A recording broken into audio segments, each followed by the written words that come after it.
What is up, everyone? My name is Abhimanyu and welcome back for another episode in this series called Budget Trekking in India. आज है part 13 इस series के and पहले के 12 part ऊपर linked आपको नीचे डिस्क्रिप्शन में भी मिल जाएंगे, जिनके अंदर मैंने बात करी है कि आप कैसे अलग अलग ट्रैक्स को खुद से कर सकते हैं, फिर ट्रैकिंग गियर के बारे में, ट्रैक रिकमेंडेशंस, मतलब काफ़ी कुछ ही है उसमें। एंड आज की वीडियो का टॉपिक है दयारा बुग्याल ट्रैक।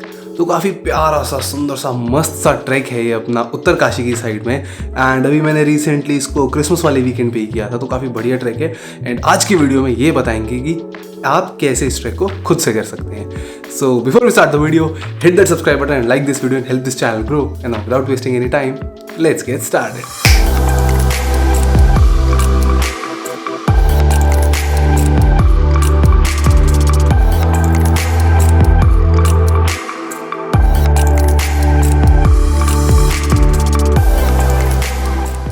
सो इस वीडियो को हमने मल्टीपल पार्ट्स में डिवाइड करा है, तो जिसमें है ट्रैवल, स्टे, फिर है ट्रैक रूट या फिर आइटनरी, उसके बाद है बजट एंड लास्ट में है FAQs। तो हर एक का अपना टाइम स्टैम्प होता है एंड ऐसे वीडियो को डिवाइड कर रखा है, तो आप अपने अकॉर्डिंग जाके देख सकते हैं। एंड सबसे पहले बात करते हैं ट्रैवल की। तो वैसे देहरादून या ऋषिकेश में से आप कहीं से भी स्टार्ट कर सकते हैं। प्रेफरेंस हम देहरादून को देते हैं क्योंकि वहाँ से थोड़ा छोटा रास्ता होता है एंड कनेक्टिविटी बेटर है, क्योंकि ट्रेन का भी सीन है, फिर प्लेन का भी, मतलब काफ़ी कुछ हो जाता है। तो देहरादून से बात करेंगे। तो देहरादून से पहले आपको उत्तरकाशी जाना होता है एंड उत्तरकाशी से फिर वाया भटवड़ी नाम से एक जगह है, हम वहाँ से होते हो आप रायथल या बरसू जाते हो। मैंने रायथल से किया था ये वाला ट्रैक, सो हम रायथल वाले रूट और उस सबकी रिगार्डिंग ही बात करेंगे। तो अब बात करते हैं कि उत्तरकाशी तक पहुँचने से रिलेटेड। तो देहरादून से ऐसा है कि या तो आप अपनी गाड़ी में जा सकते हो या फिर पब्लिक ट्रांसपोर्ट वाला सीन या टैक्सी वगैरह का होता है। अपनी गाड़ी का ऐसा है, अगर अपनी गाड़ी या बाइक से जा रहे हो तो कुछ चीज़ें आपको ध्यान रखनी होंगी कि एक बात तो ये है कि देखो यार, रास्ता चौड़ा हो रहा है, जो चार धाम वाला रूट है जितना भी, तो कुछ कुछ जगह पे आपको इशू आएगा, नहीं तो रोड वैसे काफ़ी बढ़िया बन रखा है। एंड उत्तरकाशी के बाद वाला जो स्ट्रेच है, वहाँ पे ऐसा सीन बनता है कि कुछ कुछ सेक्शन है जो बिल्कुल रायथल के पास वाला है। रास्ता बहुत सुंदर है बट वो थोड़ा सिंगल लेन टाइप है, तो आपका मतलब ड्राइविंग स्किल सेट मतलब थोड़ा अच्छा होना चाहिए, तब आपके लिए सही रहेगा, नहीं तो आपको थोड़ा इशू आ सकता है, नहीं तो स्लो स्लो जाओ। एंड पब्लिक ट्रांसपोर्ट की बात ऐसी रहेगी कि सबसे अच्छा ऑप्शन तो ये है कि अगर आप दिल्ली से निकल रहे हो तो दिल्ली से कश्मीरी गेट से उत्तरकाशी के लिए रात को 9 बजे के आसपास बस निकलती है, ऑर्डिनरी बस होती है, बट आप वो ले सकते हो, तो आप उत्तरकाशी सही टाइम से पहुंच जाओगे। अगर आप देहरादून से स्टार्ट कर रहे हो कि आप देहरादून ट्रेन या ऐसे किसी भी तरीके से आ रहे हो, वैसे ट्रेन सबसे सस्ता तरीका है देहरादून पहुँचने का, तो ऐसा कर सकते हो आप। देहरादून से सुबह सुबह 5 बजे के आसपास से शेयर टैक्सी चलने लग जाती हैं। और अगर कैब का सीन है, कैब तो आप कभी भी ले सकते हो, वो तो चल रहता है, बस कैब थोड़ी महंगी पड़ती है। एंड शेयर टैक्सी आपकी उत्तरकाशी तक जाएगी। एंड ऐसा होगा 7 बजे तक आप निकल जाओ देहरादून से, अगर आपको शेयर टैक्सी वाला सीन है, क्योंकि उत्तरकाशी से आगे आपकी सिर्फ शेयर टैक्सी वाला होगा, तो वो आपकी 3 से 4:30 के आसपास का टाइम होता है, उस टाइम पे निकलने का आपका होता है। वो आपको मिल जाएगी भटवड़ी, जो आपका स्टैंड है वहाँ से हो जाएगा, नहीं तो उत्तरकाशी में से हो जाएगा, तो उसका कोई आपको इशू नहीं आएगा रायथल जाने के लिए। एंड अगर आपको बस का सीन करना है तो ऐसा होगा कि सुबह सुबह जो आपका जो रेलवे स्टेशन है ना, उसके पास से बहुत बसेस निकलती हैं जो गवर्नमेंट की होती हैं, तो सुबह सुबह 5, 5:30, आई थिंक 5:30 बजे के आसपास एक बस निकलती है देहरादून से उत्तरकाशी के लिए, आप वो भी ले सकते हो। तो इनमें से कोई सा भी आप तरीका लगा सकते हो। एंड फिर उत्तरकाशी से तो as a said share taxi का होगा। एंड ऐसा होता है, बसेस सस्ती होती हैं, 200-300 रुपये टाइप की टिकट्स होती हैं, लोकल बसेस की ज़्यादा महंगी नहीं होती। एंड जो टैक्सीज होती हैं, टैक्सीज में वही 100-150-200 रुपये टाइप बनेगा, तो ज़्यादा महंगा नहीं होता। तो सबसे सही तरीका वैसे ये रहता है कि देहरादून से बस लेके आप उत्तरकाशी जाओ एंड उत्तरकाशी से शेयर टैक्सी रायथल के लिए।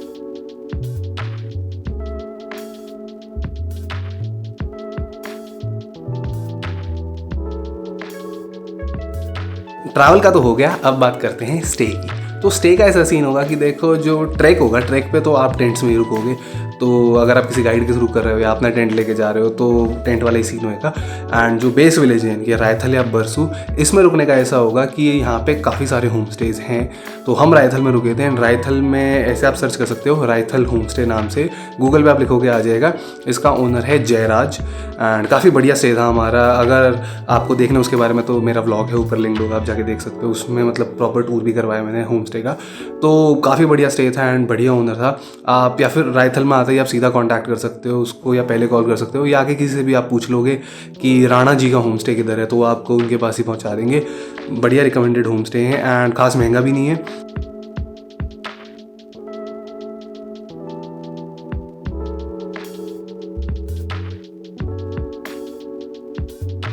अब बात करते हैं ट्रैक रूट की। तो मैंने रायथल वाली साइड से किया था, तो मैं रायथल वाली साइड ही एक्सप्लेन करूँगा। तो डे 1 पे हम देहरादून से आएंगे रायथल, एंड लेट भी हो सकते हैं, एंड परमिट्स वगैरह वाला सीन होगा, उसके बारे में हम FAQ में बात करेंगे। तो लास्ट तक देख लेना वीडियो को। एंड तो डे 1 में हो गया, आप रायथल आओगे। हम ट्राई करेंगे जितना हो सके जल्दी है, सो दैट हम रेस्ट कर सकें, आराम करें, एंड फोटो खींचने के लिए भी बढ़िया जगह है, वैसे घूमने के लिए भी बड़ा प्यारा सा विलेज है। फिर रायथल के बाद ऐसा होगा कि जो डे 2 होगा, डे 2 पे हम सुबह सुबह हम रायथल से निकलेंगे गुई नाम से जो कैंप साइट है उसके लिए। इसमें अप्रॉक्सीमेटली 4 घंटे तक लगते हैं, अगर आप ज़्यादा स्लो हो तो 5 घंटे भी लग सकते हैं आपको। तो इसका थोड़ा मतलब आप पानी वगैरह की चीज़ें लेके चलना, एंड एक वाटर सोर्स है बट वो नाम का ही है, तो आई वुड रिकमेंड अपना 2-3 लीटर पानी लेके चलना। ट्रेल ओवरऑल बहुत अच्छा है। कुछ सेक्शन स्टीप हैं क्योंकि आप सिग्निफिकेंट ऑल्टीट्यूड गेन करते हो, एंड जो ट्रेल है उसमें जो स्टार्टिंग वाला पोर्शन है उसमें ऐसा है कि फॉरेस्ट कवर नहीं है, तो धूप बड़ी गंदी लगेगी अगर आपने लेट ट्रैक स्टार्ट किया। जैसे हमने बहुत लेट स्टार्ट किया था क्योंकि एक ग्रुप को लेके गया था मैं, तो हमने अराउंड 10-11 बजे ट्रैक स्टार्ट किया था, तो गलत ही धूप लगी थी हमको, एंड ऊपर पहुँचते पहुँचते सही आ जाता है।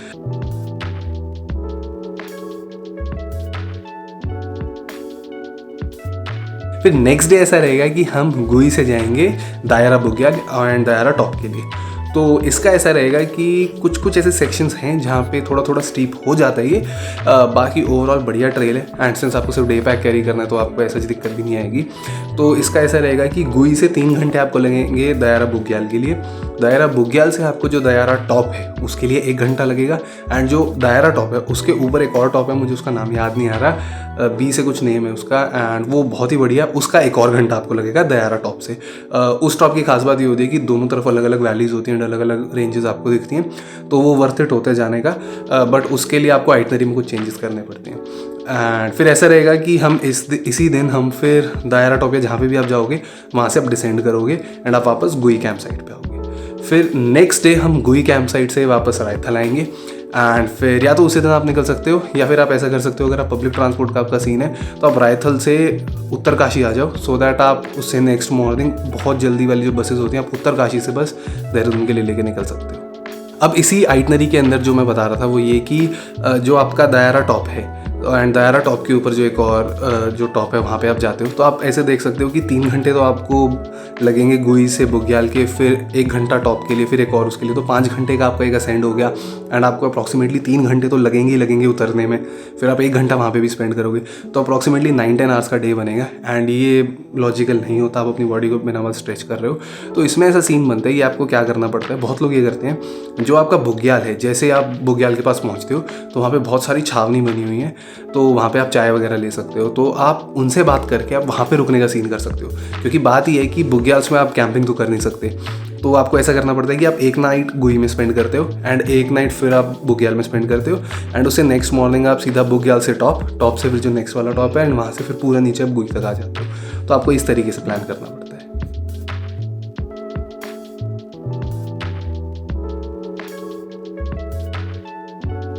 सो गाइज अब बात करते हैं बजट की। तो बजट में सबसे पहला खर्चा होता है मेन ट्रैवल का, तो हम डेली से डेली सब कुछ मान के चलते हैं इस सीरीज़ में एज़ यूजुअल। तो ऐसा रहेगा कि डेली से डेली आपका डेली से देहरादून से वापस डेली अराउंड 1000 रुपये में हो जाएगा।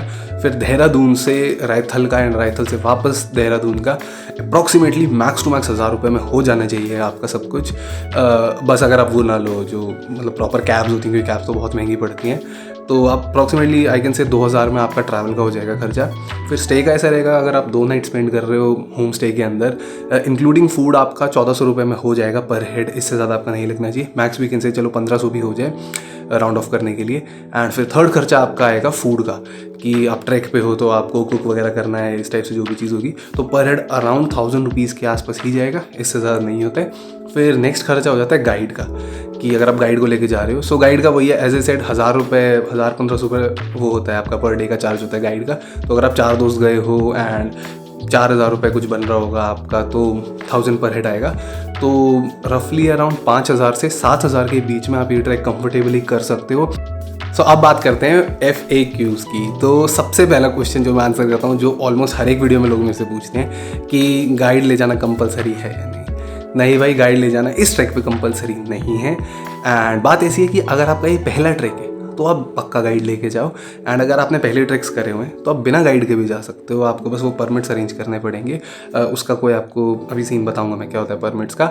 बट ऐसा है कि गाइड का फिर वो रहेगा, आपको चार्जेस मैंने बताया 1000 से 1500 के बीच होते हैं। ट्रेल प्रॉपरली मार्क्ड है आपकी रायथल से जब आप स्टार्ट करते हो, बहुत बड़ा एक बोर्ड है, वहाँ पे लिखा हुआ है कि यहाँ से ट्रैक स्टार्ट हो रहे हैं। एंड वहाँ पे ऑफिस भी छोटा सा एक फॉरेस्ट रेंजर्स का, तो वहाँ से आप निकलते हो। गुई तक प्रॉपर मार्क्ड है, गुई के बाद भी आप निकल सकते हो। एंड वहाँ किसी से भी पूछोगे बहुत ईजी रहता है, कोई इशू नहीं आएगा। बस वही है कि अगर आप बिना गाइड के जा रहे हो तो थोड़ा आप सेफ्टी का आपको ध्यान रखना पड़ेगा। एंड फूड वगैरह से रिलेटेड भी, तो इफ़ यू आर एक्सपीरियंस तो बिना गाइड के जाओ, कोई दिक्कत नहीं है। नेक्स्ट क्वेश्चन होता है कि परमिट्स कैसे अरेंज करने। तो यार परमिट्स का ऐसा सीन है, जो उत्तरकाशी है आपका और जो भटवड़ी है, इन दोनों जगह पे फॉरेस्ट रेंजर के ऑफिस होते हैं। आप वहाँ से परमिट्स अरेंज कर सकते हो। बहुत सस्ते होते हैं, 150, 200, 250 रुपये टाइप के होते हैं, ज़्यादा महंगे नहीं पड़ते। डिपेंडिंग अपॉन कि क्या सीन है, मतलब अगर आप किसी गाइड के साथ कर रहे हो तो आपका टेंट वगैरह का वो वाला खर्चा नहीं आएगा। परमिट में आपका सिर्फ वो पर डे वाले जो फॉरेस्ट की फीस होती है वो आएगा। अगर आप अपना टेंट लेकर जा रहे हो तो वो अलग होता है, बट स्टिल 200-250 पर हेड से ऊपर नहीं जाती ये वाली चीज़ें। अगर आप गाइड लेके जा रहे हो तो गाइड से आप बात कर लो, उसको अपने ID प्रूफ भेज दो, वो आपके लिए ले लेगा परमिट। अगर आप खुद से जा रहे हो तो तभी मैंने कहा था कि आप उत्तरकाशी थोड़ा जल्दी पहुंच जाना। उससे क्या होगा कि आपके पास टाइम होगा 2-3 घंटे का कि आप उत्तरकाशी में अपना परमिट्स का सब कुछ सॉर्ट कर लो।